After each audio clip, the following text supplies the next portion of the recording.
Hello, hello, hello, everybody. I appreciate you for being here. For those of you who have just met me for the first time, I'm Dr. Tawana Carter. And as a career coach, I work with stress busy women executives who are plagued by imposter syndrome, self criticism, and doubt. I help them alleviate their stress so that they can find peace of mind and fully focus on excelling in their careers. And this I am so glad to be here. You see, I have a guest with me, and I am excited about this. So, Danielle Casson is one of my clients that made that leap into entrepreneurship. She proved that in the Great Career Shift, yes, you can absolutely reinvent yourself after 40. So, again, welcome. This is Porsche Talk. Welcome to Porsche Talk, where we're talking about the Great Career Shift, reinventing yourself after 40. And I would like to introduce to you my client, Danielle Casson, attorney at law. Hello And there, everyone. Nice to see you. yes. So Danielle agreed to come on. We've been working for about a year and a half now. Oh my Yeah, about a gosh, year. I can't believe it's wow, that was a Right. quick year and a It half. was quick. Yeah, and so Danielle agreed to come on with me because we're really talking about career shifts, right? Some of us are in the right career in our 20s and we go right on through and we stay where we are until we retire. Right. Most of us do not do that. And then a lot of us once we start inching towards 40, we start inching towards 50, we think, I don't know if I could change my career now. It may be too late. I may not make enough money. I don't know what to do. I'm not sure where to go. So Danielle is here today to talk about her experiences of taking that leap. Danielle was an educator for 25 years and she took that leap to become an attorney operating her own private practice. So, without further ado, we're going to actually jump right in and start with the questions.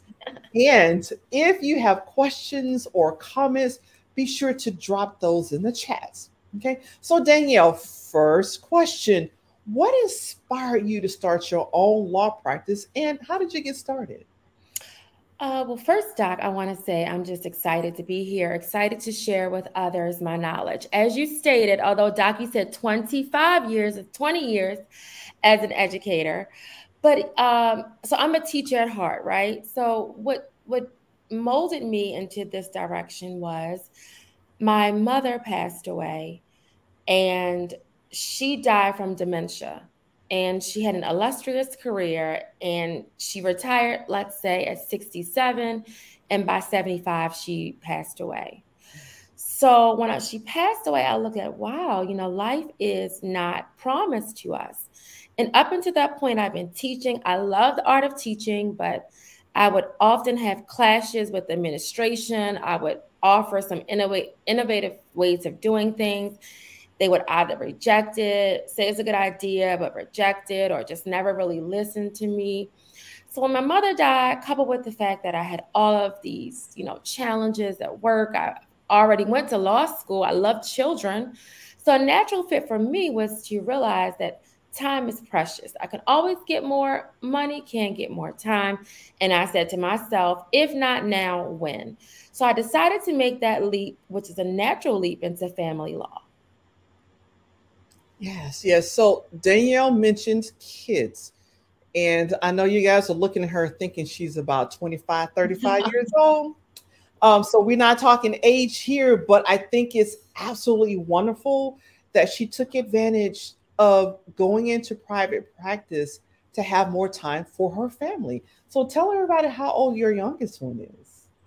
Well, my youngest daughter is 20 months, so she'll be 2 in September. And my oldest daughter is 21 years old. She's a engineering student at Morgan State University. Go Bears. Yes. And, you know, Doc, you mentioned, and I know it seems counterintuitive to start a business to have more time, right? Because you think, well, a business requires, it's like a child. You have to like go through the stages of infancy to toddlerhood to, you know, adolescence to adulthood, you know. So it is definitely a labor of love. But I will say that you get to pick your hours. We have to work, you know, things are expensive. We get that. But when you have your own business, you can pick your hours. When my sons who are in 4th and 5th grade, they have a picnic, I can attend, right? If my daughter has something at school, I can attend. So it's just about balancing like what's important to me, what's not. I realized I wasn't going to get these years back with them. The fact that I have older children, I realized the brevity of life as well because they grow so fast, they're on their own so quickly. I didn't want to miss key events in any of my children's lives, even my husband's life. So this was a natural fit for me. And honestly, I really enjoy my schedule. I'm allowed to make decisions. I have control over the types of clients I take, the types of clients I don't take. So I really recommend anyone, especially in today's world, there's so much education out there. If you are thinking about becoming an entrepreneur and you have kids, don't let it stop you. You can still do it. Absolutely, absolutely. So that's one of the things that I stress with my ladies coming in, because oftentimes my clients are coming to me with work-life balance challenges, whether you call it work life, whether you call it work-life harmony. There's a challenge with that, wanting to enjoy life and also being tired of the rat race, or being tired of being somewhere where you're not truly appreciated for who you are and for your ideas, or even worse, people stealing your ideas. They tell you, oh, nobody's going to do that. And then they steal them and then as if they are their own. So it is one of the things that I teach my clients. Create the schedule you want, create the career that you want, create the business, right? So Danielle knows me. I don't see clients on Fridays. I'm off Friday, Saturday, and Sunday. And I get clients to go, Tawana, the only day I have available is Friday, and I hold firm to those boundaries. Right. I don't work on Fridays. It is the same thing. You have to create the things that you're going to live with. And like she said, you do start off and you have all these different phases of business, but at the end of the day, you have to make a decision to create a business that works well with your career and with your family life that you will love. Because some people do create careers, businesses, they're wildly successful. They make all the money in the world and they despise them. This is about being happy with your choices, your work life and your personal life, right? Yes. So let's ask this next question, Danielle. What are some of the biggest challenges that you have faced, whether in starting your practice or what you're doing right now? And then how did you overcome those? Those are great questions, Doc. Understanding that I understood that there would be challenges. I was not naive to that, right? So one of the challenges that I found that I had in the beginning is prioritizing. When you go from a W-2 position to a entrepreneurship, you're going from someone else managing your time to you 100% managing your time. And you just have to be a self-starter. I learned that not the hard way, but I learned that if I had a court, like let's say I have court next week, June 13th, I have to start preparing based on my schedule and how my family works at least a week in advance for me. Now, some people may say, well, that's too far. That doesn't work for me. I'm a better worker under pressure. And I get that. We all have different styles. So you have to find out your priorities and what your work style is. Do you work better at night? Okay, maybe after the kids go to sleep, you can block off time, maybe from 7 to 10. And Doc, you helped me with that. You said just do a time block and make sure it works for your schedule. Some people are best between 6 and 10 in the morning. Okay, maybe that's a good time for you. Maybe you have a newborn who just sleeps at that time. You just have to figure out what your priorities are. So once I figured out, I wrote a list. I decided what my priorities are. I actually did the Stephen Covey method where I actually put them in quadrants. What's the priority now? What's somewhat of a priority? And I just worked my schedule that way, because some things we think are priorities aren't. We just have to decide what is the priority. And then number two, another thing I did was, like Doc said, I decided what works best for me, / managing clients' expectations, right? So I didn't want to get into a job. Like I didn't leave a W-2 to make myself just simply have a job where I'm beholden to a schedule that doesn't fit. I should have stayed a teacher in that way. I decided that I wanted to do this for many reasons. One of the things being the flexibility. So I had to manage client expectations. At a certain time, I'm not available. I cannot be contacted after a certain time. There are some days I'm doing trial prep. I cannot reach out to you at this moment. Perhaps you talk to my virtual assistant or you send me an email message and I'll get back to you. But I had to manage clients' expectations. And I found that I should do that at the beginning. It's not prudent to enter into a contractual relationship with someone and then start making up things as you go. You need to kind of have an expectation already of that relationship. Absolutely. You hit everything right there. Build it, right? You build what works for you and your family. Because again, we're working 10, 15, 20 years for other people. And no matter what time you want to go to work, you have to be there at X amount of time. Yes. Does it matter when you want to break? Does it matter what days you want off? You have to be there working. So why not create a business that works for you? And you can do the same thing in a career, right? And so thank you for sharing that. And that is actually what Danielle and I spent some time on. And I was very adamant about create what you want. Right. What you want? What is valuable to you? What is most important to you? Create what you want, not what your family said you should do, not what your friends think you should or shouldn't do. And Danielle and I worked on that a bit because some people's mindset is not your mindset. You have to understand that when you become an entrepreneur, it's your dream. It may not be your friend's dreams. It may not be your family's dream. It is your dream. And the best thing that you can do is hire a coach who understands your dream and can help motivate you in the direction of the dream that you want to go. So let's get into some specifics, Danielle. What areas of law do you specialize in? And then why did you choose to focus on these in your practice? Well, I am a family law attorney, but the area of family law that I decided that I wanted to focus on is child custody and becoming a best interest attorney. As I stated, I was a classroom teacher for 20 years, ranging from a science teacher to a special education teacher. And I noticed how home conflicts can affect children. You know, adult decisions, whether sometimes we're going to realize it or not, definitely affect children. And I wanted to be a part of that decision making.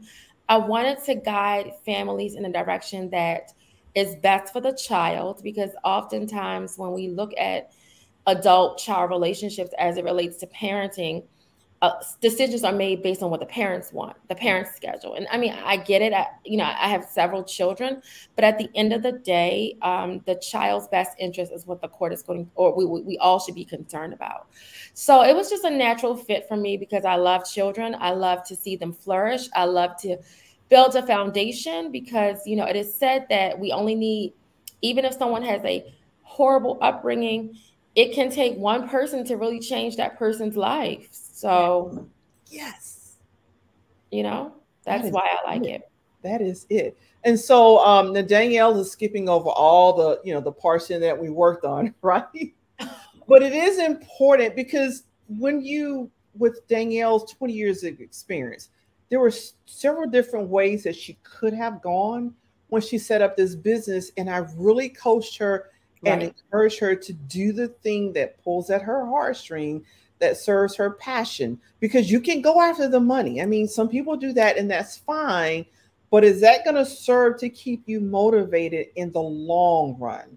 And so she looked at some folks. I had friends who were attorneys and I linked them up with Danielle. She spoke to them and they're like, "Ooh, you may not want to do this," or "I don't know about that." And she just took all that information, not just did what they said, but she took in all of that information.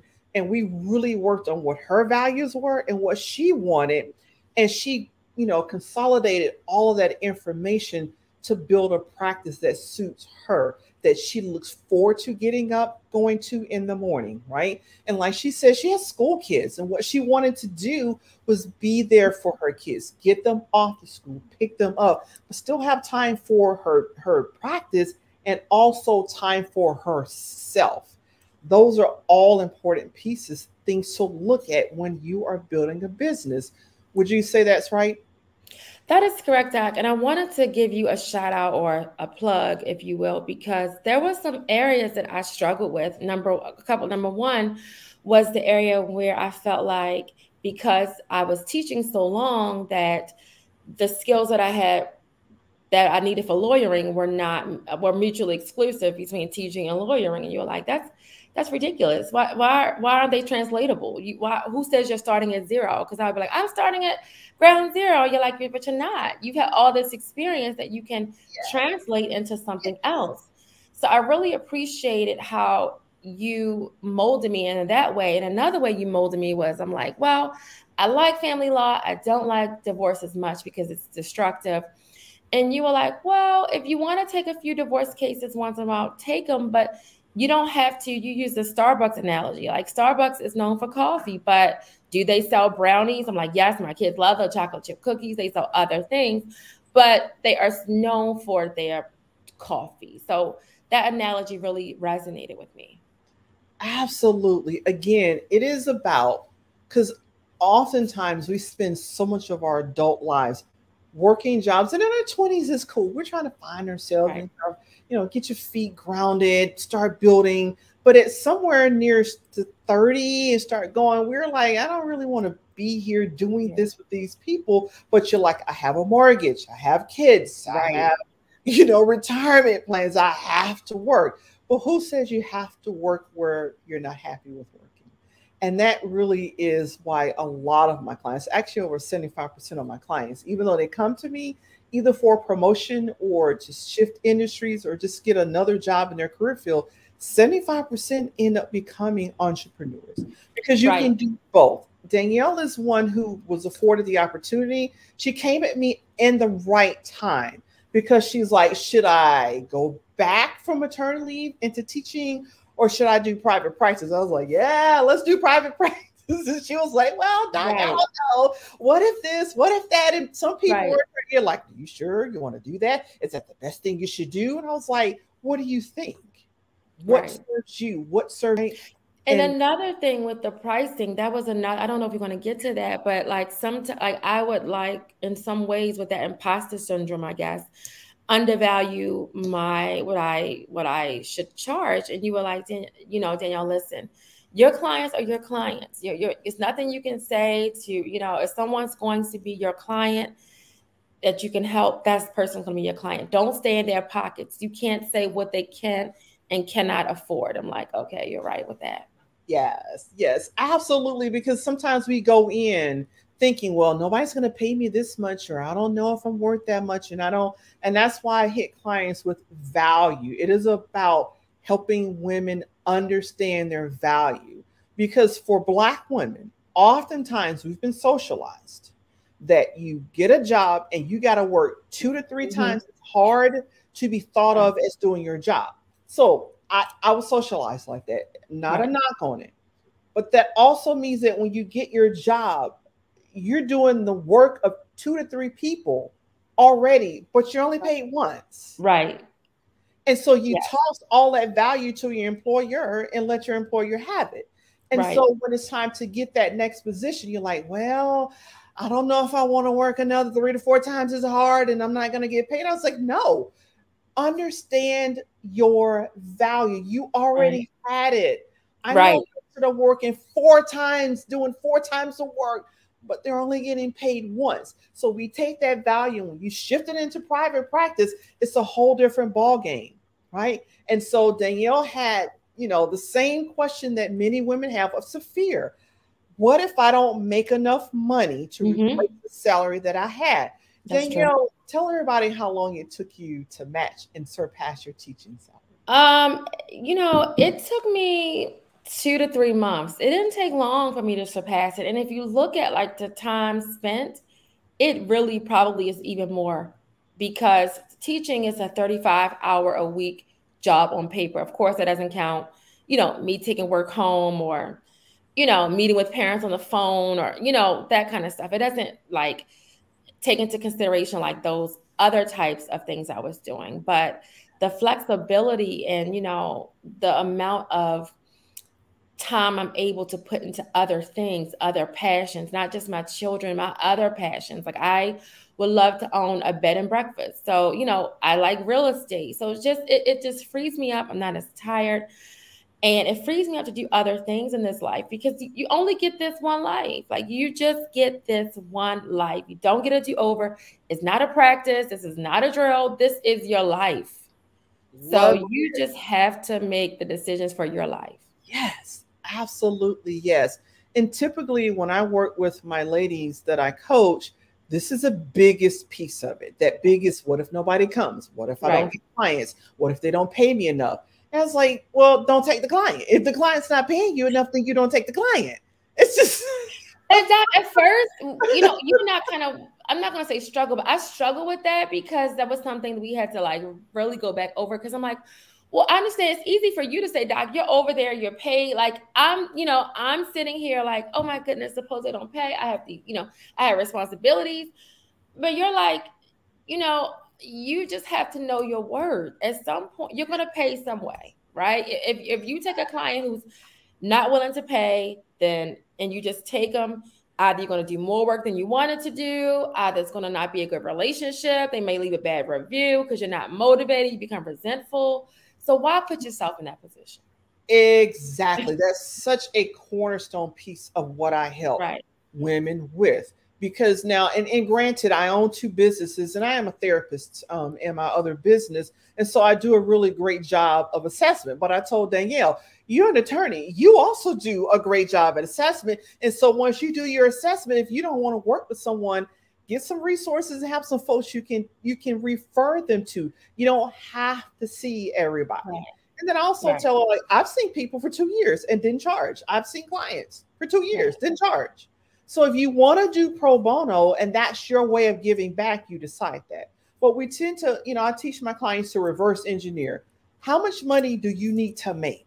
Right. And Right. then of course pad that, because as a beginning business owner, most folks undersell themselves. So we pad that a bit. Then we go back how many hours you want to work, right? Because personally, I do not work 40 hours a week. I will never work 40 hours a week again in my life. I'm good. I'm good. But we go back how many hours? This is how much money you need. How many hours a week do you want to work? Then you start dividing that down to how many clients you need to meet that. And if a Yeah. client can't meet your needs, then you don't take the client. Because I there'll be also want, I'm stuff. sorry. Go ahead. No, go ahead. I also wanted to give you a plug and another plug. I actually, you recommend, you said read two books. It was, the first book was Profit First, which everybody says you should read that. And I actually followed your advice and set up the accounts like the author suggested. That really has helped a lot for me. So that, you know, I was appreciative of you suggesting that book. And I think the other one was like The Big Leap, or was it The Big The Leap? Big League, Gay Hendricks, Yes, mindset. Jay Yeah, Fried. That was another one that kind of changed my mindset. So I was appreciative of the two books. I'm a reader. That really helped me as well. absolutely. The two biggest things that women struggle with when they're looking at either jumping to another career field or getting another job or promotion or going into entrepreneurship. I got to be sure I'm going to get the money I need, but I don't know if I am. And then the mindset piece. So I do spend a lot of time in coaching on that piece. And then I like to do this because my clients leap, they soar. And that's exactly what Danielle has done. And I am so happy she agreed to be here today. I have one more question, Danielle. Sure. What advice would you give to other women over 40 who are considering entrepreneurship? Oh, that's a good question. So first, I would advise them to definitely read books that can help with that imposter syndrome slash that mindset. Because if you're not careful, that mindset can really get to you and really quash your dreams. And you have to realize that sometimes people around you, because they've never seen it before, because it may seem outlandish to them, and like Doc said, it's not their dream, so they don't really. I Yeah. believe I'm a woman of faith, so I think God has given us all a purpose, so it's not their purpose, so they may not really understand it or whatever. So Mhm. you just have to get away from those limiting beliefs. Number two, I would definitely agree with Doc. Like, think about your expectations as it revolves around clients, if you're a service provider or products. if you're a product provider, because managing client expectations is really important. Be clear about your desires, when you want to interact, how you want to interact, the service that you're providing. Make sure that you are communicative with your clientele. In my profession, communication is the number one reason why, lack of communication, attorneys are taken before the attorney bar grievance council, because lawyers don't communicate back with them. So that's really important to be communicative. Set your priorities. That's important for your life. If you have a friend who's a business owner and your priorities don't look the same as theirs, that's okay, because you have different lives. You can have the same amount of children, be married, it doesn't matter. Different people have different lives. And hire a coach. I credit, aside from God and my family and things like that, education, I credit Doc Carter for a lot of my growth. Before I met her, I was like in the middle. I wasn't decided. I was shaky on my worth. I didn't stand in my own skin, if that makes sense. But she really encouraged me to stand up for myself, to know my value. That what you don't know, you can learn. Hook up with people in your industry who have done what you want to do. Like, don't be afraid to reach out. Don't be afraid to say what you don't know. So, and at the end of the day, honestly, remember that you just have this one life. You just have this one life.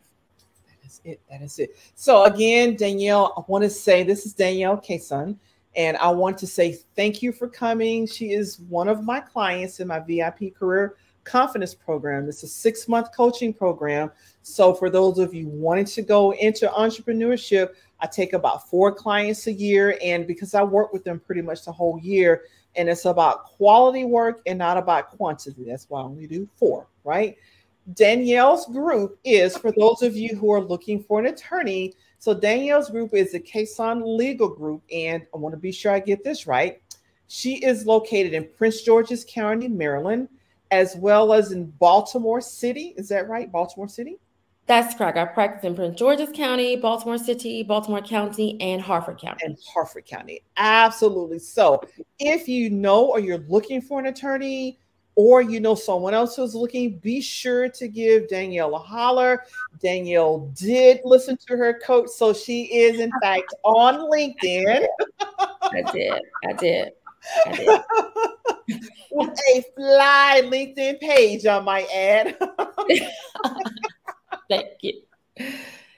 And I do want to thank you all for being here today, for listening to Danielle and I. If you have any questions, if you want to reach out to me for career coaching, whether it's entrepreneurship or getting the next promotion, just drop VIP in the comments and I'll reach out to you and show you how to get started. And any last words before we go, Danielle? No, Doc, except for thank you. I know we have a few more sessions, but thank you for all that you've done. I really appreciate, and I hope we keep in contact for years to come as you develop, offer other programs, and I'm really appreciative. Thank you. You're so welcome. Take care, everybody. Bye-bye. Bye.